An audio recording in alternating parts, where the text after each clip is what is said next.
All right, guys. So this strategy is about you attracting students to you through running charity events. And of course, you want to do this because you actually want to help the charity and you want to help some people, not just attract new students to you. Even having said that, this is a 10-step strategy. I will link to this document below this video, but let's just give you an overview, okay? So first of all, define your goals and the target audience, okay?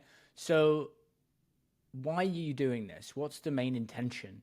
When you set that intention, it's going to help you to really have it be a good event. Okay, so is that because you really want to help the charity?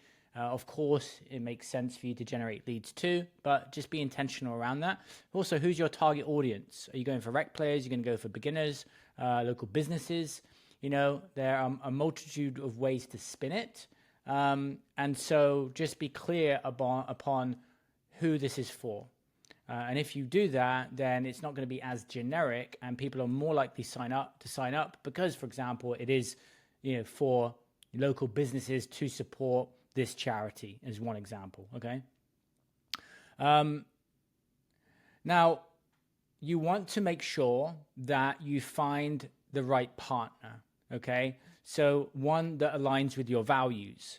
Do they have a track record? Are they legitimate, right? Sometimes you might not want to go for a bigger charity. You may want to go for something more local. So, for example, here in Coronado, we've got a local pet shelter that's, I'm always passing that every single day, and I know the work they do, and I know how hard they work. So aligning things to the things that you're passionate about, and also local businesses too versus bigger national ones can be a good option for you.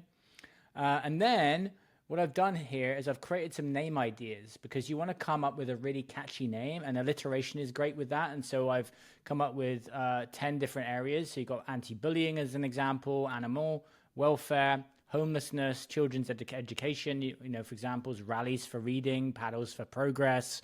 You get the idea. And hopefully this will start to spark some creativity on your part in terms of, what you could call it.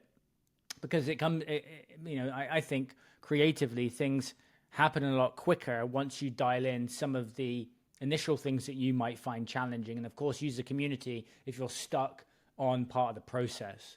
So we've got mental health awareness, cancer research, of course, is a big one, disaster relief, things that, on disaster relief too, also think about opportunities that come up, things that happen where, people are trying to rally around, right? Rally around for support. Well, that can also be a good time for you to jump in and say, hey, this is something that we can do here. This is something that we can get involved in.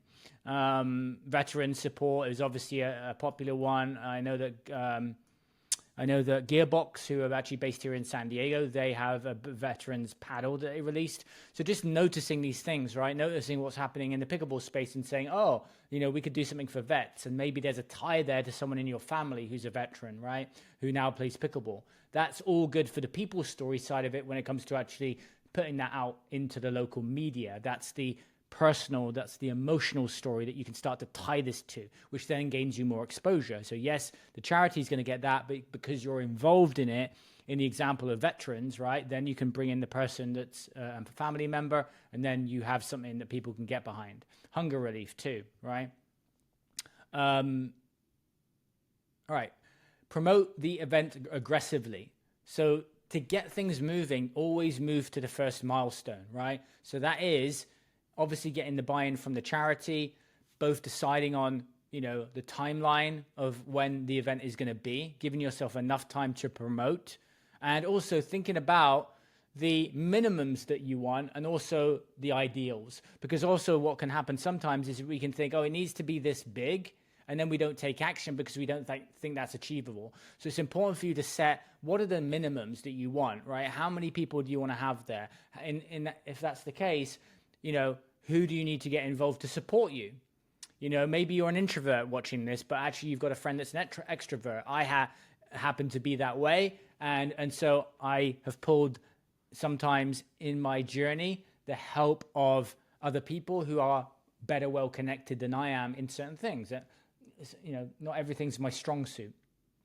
So that's really important. And then, of course, the social side of it, you putting together the flyers, And then, building in lead generation, right? Grabbing people's email addresses using, different platforms of which you can ask in the community about, of which to use, so that you start to generate names and email addresses and, start to build your database is another thing too.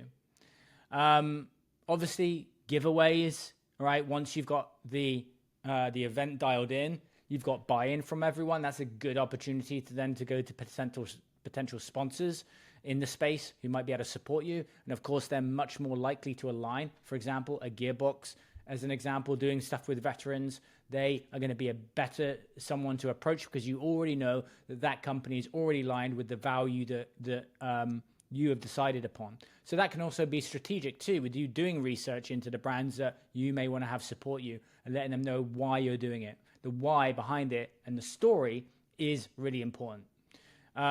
Then obviously promoting it in different places, right? Charity events. In the previous videos, I talked about Eventbrite, Meetup, Facebook events. All of that's key, that you blitz it everywhere. You let everyone know, and you keep doing that in the build-up, using video, using different things, right? And then during the event, capturing content and stories, testimonials, event snippets for reels, for stories, right? Sharing how it impacted. Of course, then if you raise a certain amount of money, then, sharing those details. Follow-up. This is important, right? Sending thank yous. Sharing then resources, right? Then you can start to, build, once you've built the email list, then you can start to offer things beyond that.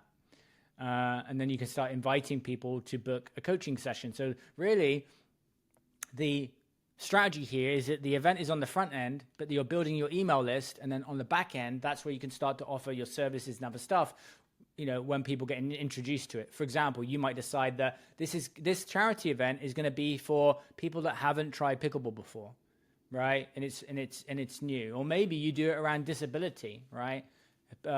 Wheelchair pickleball is a popular thing. So there's so many, cool things that you can do, little micro niches. Again, if you need to flesh it out, do that in the community or come to the monthly calls and flesh that out on the calls. And then what you want to do is establish that. How well did it go? What could you have done better? Okay, because then you can set it up as a recurring event. And then whenever you used to do something the second time, you say, how do we trump this? How do we make it better? Because the first time, it's never going to be perfect. There are always going to be things that go wrong. There's always things that you'll think that you could have done better. And then you can say, okay, for example, we needed more lead time. We needed to do it, an extra 2 weeks, a month earlier. It would have been better had we, built the email list versus the fact that we just ignored that as one example. All right. So I'll put a link to this below. And then your action step for this is to post in the group, share the ideas, and share also where you're stuck so that you can start to move forward with this charity event idea. And I'll see you in another video.